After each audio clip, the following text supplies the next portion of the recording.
Our next inductee, I have a personal story for. I have never met Ron Hunter. Ron Hunter and I are similar ages. For those of you who are not aware, and I'm sorry to admit this publicly, I attended Saginaw Valley State University. I was just going to say, if you want to boo me, you might want to do that anyway, but now you have a real reason to do it besides just in general. So I attended Saginaw Valley State. I graduated in 1999, which means in 1998 I made a little drive over to Midland to watch a football game. I sat in the crowd next to a mom from the team. Number one, Maurice Hills was the guy I sat next to, his mom. Maurice Hills was a very good player. He was a corner on one of the top defenses in the GLIAC. But Maurice Hills' job that day was to guard Ron Hunter. Maurice Hills did not have a good day that day. Maurice Hills' mom did not have a good day that day. Because every time I looked up, number 80 was running down the sideline into the end zone, scoring touchdowns at will. And that's when I learned that Ron Hunter loved playing Saginaw Valley. His nickname among people here was the Cardinal Killer.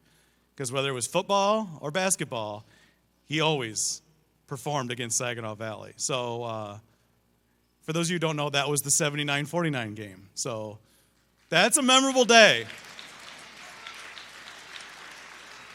And even though I was on the other sideline that day, it is by far the most memorable college event I've ever been to. It's going to be hard to beat. So we're doing this a little different for Ron's induction. His former teammate, Phil Mingo, is going to introduce him, but he's actually unable to attend. So we're calling him, and he's going to do it over the phone. So come on, sir, what's your name? I don't even know your name. You're the new mini star of the night, so come on up.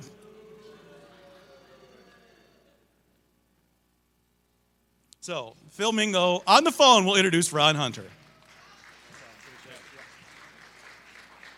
Well, first of all, Andy Haight, it is an honor. Andy Kripe, it is an honor. I'm going to call Andy Haight after this, though, but it is an honor to follow you after this. We wasn't going to tell Ron that we were going to call Phil, but since he already let the cat out the bag, then that's what it is. Before we start, there are 4 people that Ron would like to have been here that are not able to be here. 4 very special people to him. One person is obviously the Grim Reaper, Pat Rietma. He was part of a lot of this stuff. He's the reason why this is here. The second person is another person that's not here, that's near and dear to Ron, is Vincent DeRudiker Scott. He passed away, and he's no longer able to be here. And then the third person that's unable to be here to Ron is his mother, Yvonne, who also passed away, and she would really have liked to have seen this day happen for him. What I would like to do is I would like anybody that was a teammate of Ron's to come up to the stage and stand right here for me. So if you were a teammate of Ron, I would like you guys to get up and walk up here and be a part of this, because you guys are just as much a part of this as Ron as he is.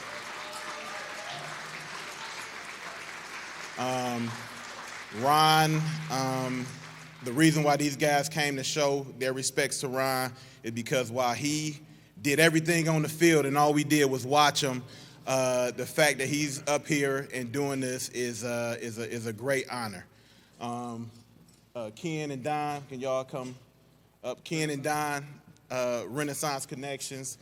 The fact that you guys don't know, but Ron actually attended Michigan State first. And had Ken and Don not known Ron, we would never have been able to see that 79-49 game to number 82, Ron Hunter. Okay? It was a very special thing for everybody. We did not know that we couldn't take the axe and actually chop down real trees. We paid the price for that very next Sunday, because the axe was used to chop down real trees. Nobody knew. We hadn't had it before. It is what it is. So while we are all up here honoring Ron, We just like to say thank you for everything you've done for us, Ron, and it is a pleasure. And it's far too long for you to be part of this group anyway, but we want to say thank you. I told everybody that it was 4 people that are here, that are not here, that's able to honor Ron, and those 4 people, like I said, was Reetma, Vincent, and Yvonne. The 4th person, for anybody who knows, is Ron's uncle, Phil Mingo. Phil Mingo was probably the biggest Ron Hunter supporter, the biggest Ron Hunter fan, the biggest Ron Hunter, whatever Ron Hunter needed, Phil Mingo made sure it was taken care of. And Phil really wanted to be a part of this. Phil, what you guys don't know, Ron's uncle, who, I don't know, he's 10 years older than everybody on this stage, loved Ron so much that he thought that it would be a wise idea, because he loved everything that we were doing, everything that we were building here, to enroll in the school. One day, I don't know what day, he said, hey, I'm going to enroll in Northwood, and I'm going to be a part of the whole Go Mad thing, and I'm going to get a ring just like y'all got a ring. And he enrolled into the school. He graduated. He got himself a ring. Walked on the football team, made the football team, tore his ACL, and never actually played in the game. But Phil really wanted to be here, and for whatever reason, Phil was unable to be here. And I would not allow this moment to be taken away from Phil or taken away from Ron. So like he said, what we're going to do is we're going to call Phil up right now, because Phil had a speech prepared for Ron. And because of certain situations, he is not able to be here. So like I said, I'm not going to take this moment away from Phil. I'm not going to take this moment away from Ron.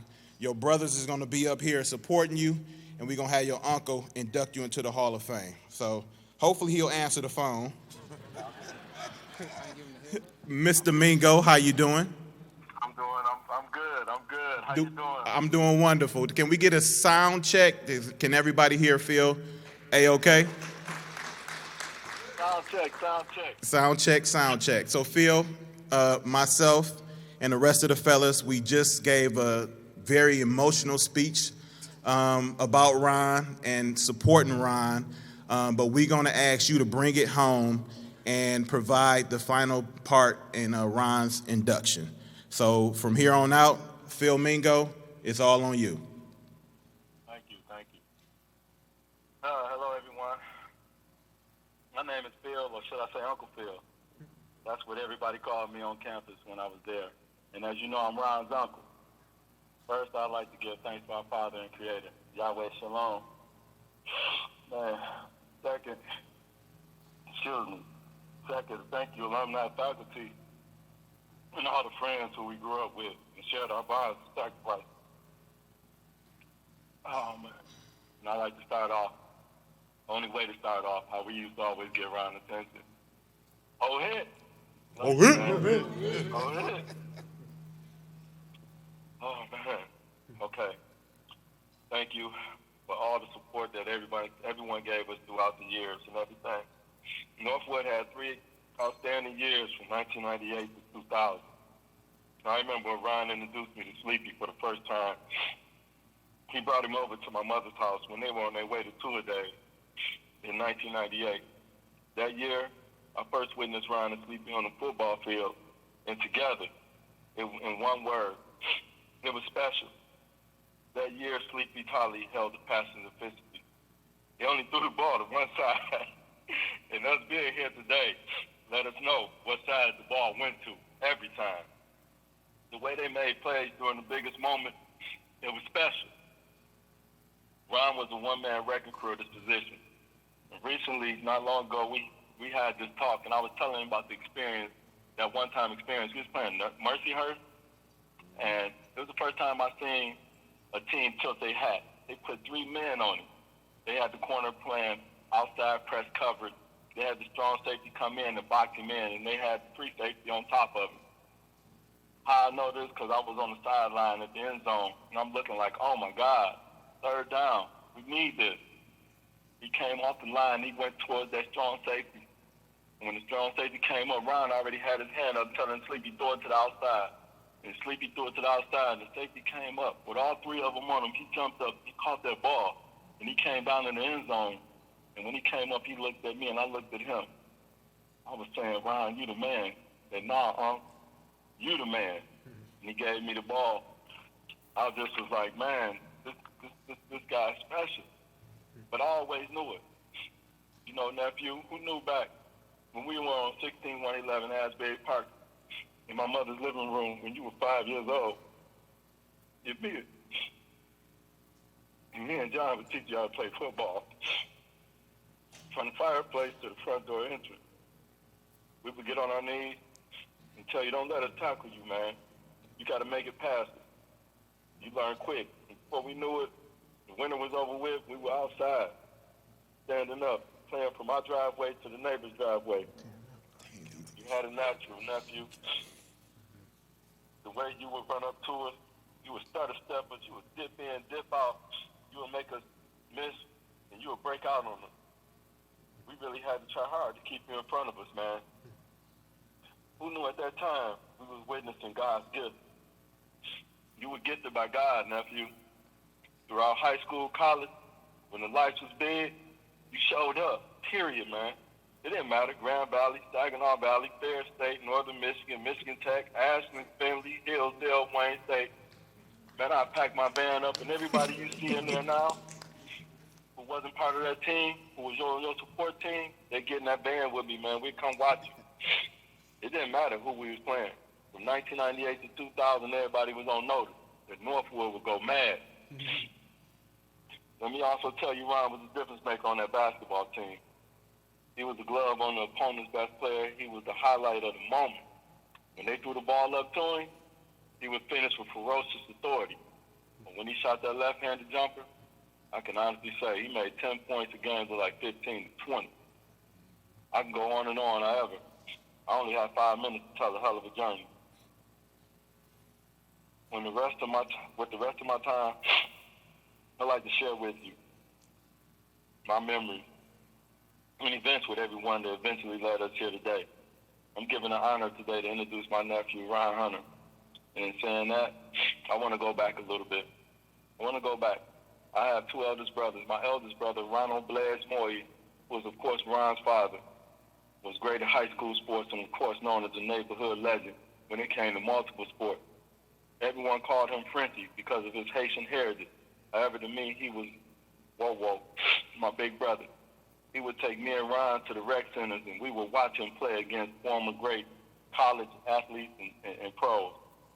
Terry Durod, Greg Kelser, Dan Edwards, Earl Curitan, even Isaiah Thomas and Vinnie Johnson, when they was on their off-season, would come up there, and we would watch him play. We would watch him how he would outthink the opponent, exploit their weaknesses, and play defense and hit that jump shot. He was showing us the foundation of how to succeed in sport, how to outthink the opponent. He introduced me and my second eldest brother, John, to sports. In our journey playing church league basketball, pound football, baseball, we had our nephew following us, watching us, carrying our helmets and shoulder pads. It was only a matter of time around 5 years old to be exact. He would ask that question, or should I say make that statement, when can I learn how to play? I remember one day after one of our football games, I said to my big brother, hey, little Ryan almost old enough to play football, and his words was flat out no. He's not playing football, period. Imagine that. Little did he know, when he thought we was rough playing, me and John was really teaching him how to play football. And when we had time, when we was outside, I'd take him to the elementary school right across the street from our house. I would go to the small playground, and I would show him how to shoot that rubber basketball between the square hole of the monkey bar. I told him to concentrate and act as if you putting your hand through the hole as you shoot. I would say that was the beginning of the process of him being a good free throw shooter, because that jump shot, mine still is, and to this day, broke. He got that smooth left-handed jump shot from somewhere else. But I know my time is short, so let me fast forward. The end of Ron's 10th grade year, you can see the athleticism, the muscle, his drive, the mentality to win. It all just came natural. And, of course, he started to dunk. The transformation of a young kid who was starting to make all others look like he was a man against you. At this time, he became good friends with one of his basketball teammates who happened to be the quarterback on the football team. He came home one day that summer and said to his dad, "Hey, Pop, I want to try out for the football team." Football coach called and talked to his dad, and he finally gave in. My big bro was all on him from there, helping him develop his craft, giving him all the knowledge and critique after every game. And if they lost, oh boy, because he taped every game and was bringing out any little flaws that he could, but he was helping develop a winner. Each game Ron played, he got better and better, and before long, he gained the confidence of his coaches, and he would call his number, and Ron would produce. The bigger the light, the bigger the performance. Those 2 years went by fast. He went to college as a walk-on at Michigan State. However, that didn't work out. And in closing, Donald Tabor, I'd like to thank you. If it wasn't for Don, Ron would not be given this opportunity today. Don went to Coach Rima and his staff about Ron. They remember Ron and gave him a chance to try for the football team. I remember when Ron called me and told me about this opportunity, and in my word, I told him, "I'll take you up there right now, man, and I'm not playing. Let's go. Northwood, here we come." And the rest is history. Ron went from watching his mentors, which is his dad, me, and my second oldest brother, John, to us watching him develop into an athlete, a mentor, and of course, being amazed at his many accomplishments in sport.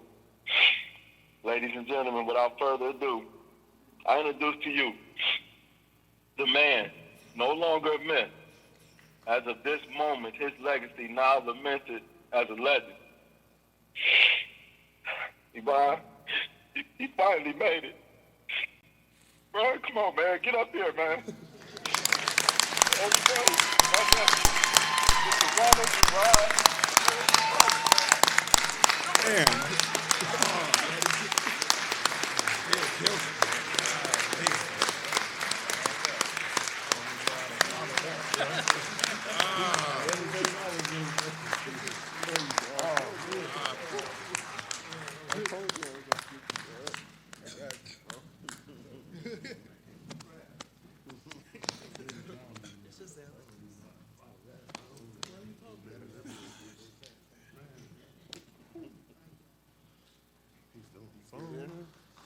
Wow. Man, I don't even know what to say after all of that. Like, man. First, I just want to say thank you to everybody that came out today.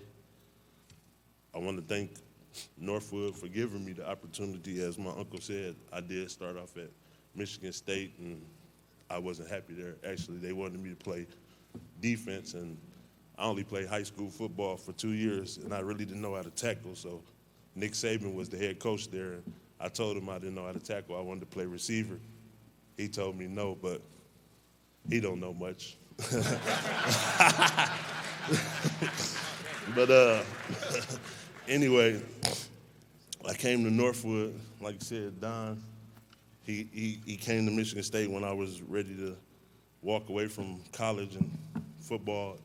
I was in my mom's basement, and he came and said, come up to Northwood with us. And I was like, I don't think they're going to let me come up there. They asked me once before, and I told them no, but I came up and talked to Coach Rima, Coach Haynes. They welcomed me in with open arms. And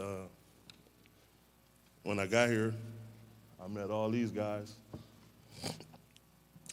and we just created a bond. And like, my most memories is really not from football. It's mostly just being with the fellas and creating the bonds.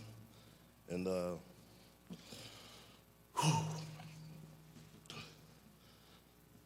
man.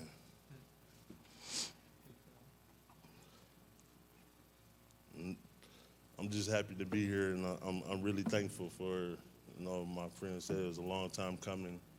I'm happy to be able to, it meant a lot to me, but I really mostly wanted to show my nephew that you can do anything when you put your mind to it. This is what I always coaching you about, and you always saying I don't know what I'm talking about. So I got tapes and VCRs at home, so when I pop them into him, he fall asleep watching them. So I'm glad he got a chance to come up here and see it live. That's what meant most to me about all of this. And Coach Haynes and Northwood and Mr. Marsh, again, I just want to thank you guys for giving me the opportunity, because who knows what I would have been or what I would have been doing without it. And to the fellas, man, y'all already know we go way back. We still kick it. It's a lot of fellas that should have been here, and I feel like it's just not an award for me. I think we all should be on that wall together as a team. And Coach Haynes, everybody. Everybody. So, man. Also, I got a great cheering section back there. All our homies. They also went to Northwood as well. They was the dog pound at the basketball games, the who let the dogs out at the football games, and again, I'm not a big speaker, so I'm a little nervous, if you can tell. And I just, again, thank you everybody for being here, and it's an honor to be named in the Hall of Fame. That's it.